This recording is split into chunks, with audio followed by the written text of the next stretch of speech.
बेहोश मूर्छित होकर के गिर गए।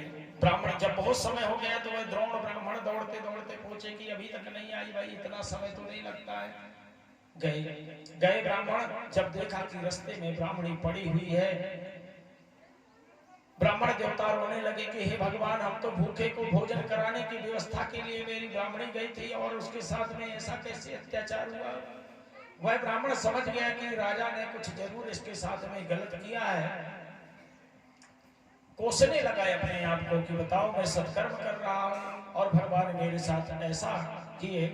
बताया वहीं भगवान ब्रह्मा विष्णु और शिव तीनों प्रकट हुए और प्रकट होकर के उस ब्राह्मण को सांत्वना देते हुए कहा कि हे ब्राह्मण, हम तो परीक्षा लेने के लिए तुम्हारे यहाँ आए थे, हमें भूख नहीं लगी थी और एक भूखे ब्राह्मण को भोजन कराने के लिए तुम्हारी पत्नी ने अपने हृदय, अपने शरीर के अंग का दान कर दिया, तो इससे बड़ा दान तो कुछ नहीं हो सकता।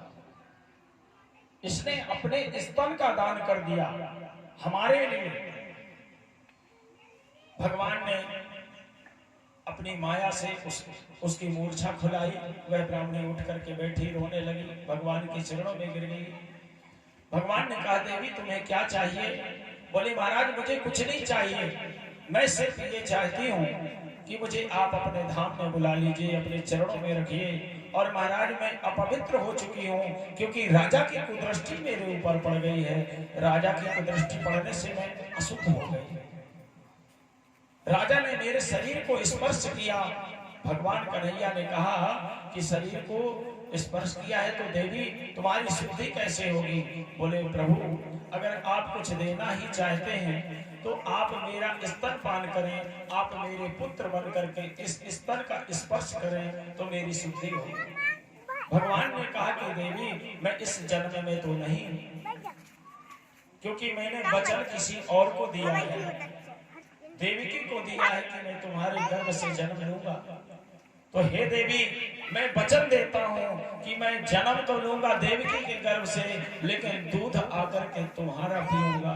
आज भगवान कन्हैया वही यशोदा का दूध पिए हैं, वही इस जन्म में यशोदा और वह द्रोण ब्राह्मण नंद हुए। तो भगवान की अगर सच्ची भक्ति करी जाए तो भगवान भी आपके पुत्र बन करके आ सकते हैं। बस बोलते हैं, एक भजन भी गाते हैं, कौन कहता है भगवान आते नहीं, तुम यशोदा के जैसे बुलाते हैं। हम स्वार्थ से बुलाते हैं भगवान, मतलब से बुलाते हैं।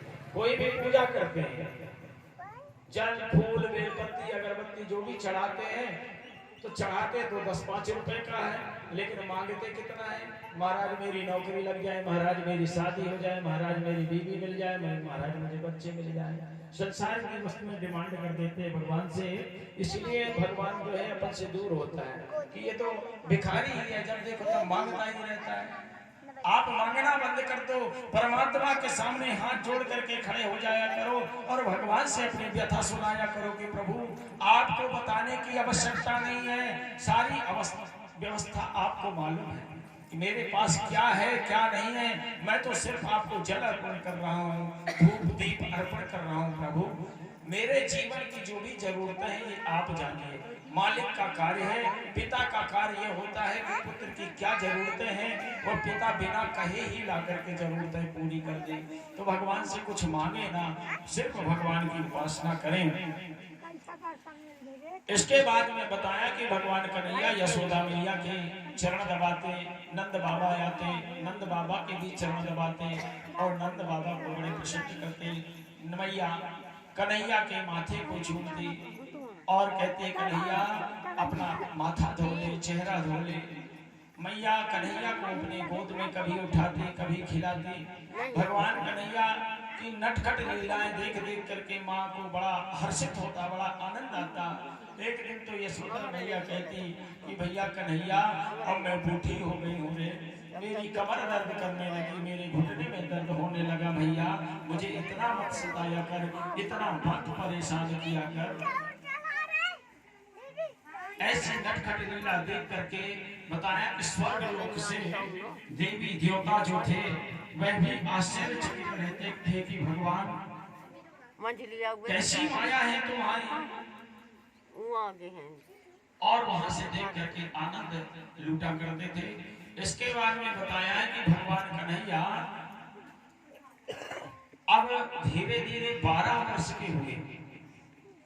12 वर्ष की अवस्था हुई, शरद ऋतु का समय आया, नवरात्रि का समय बीत गया।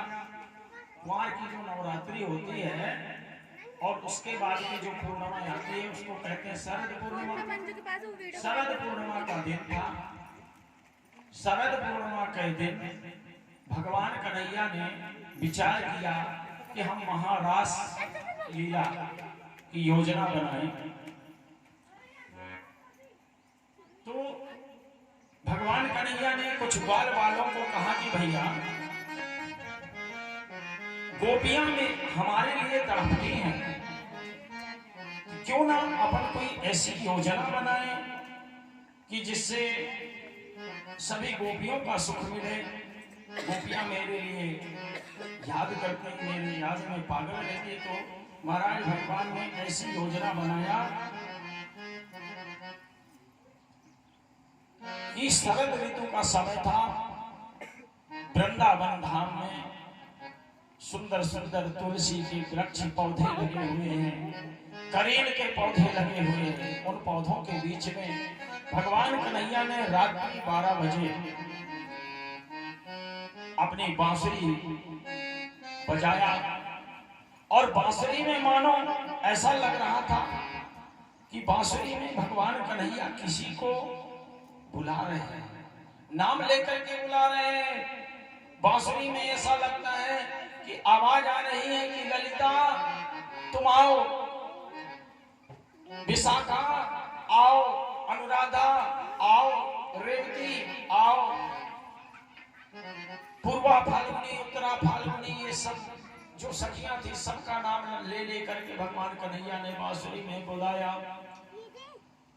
और बताया सारी सखियां जो है अपना घर, अपना पति और अपना सब कुछ लड़का बच्चा छोड़ करके भगवान कन्हैया के पास में रात्रि 12 बजे पहुंच जाते हैं।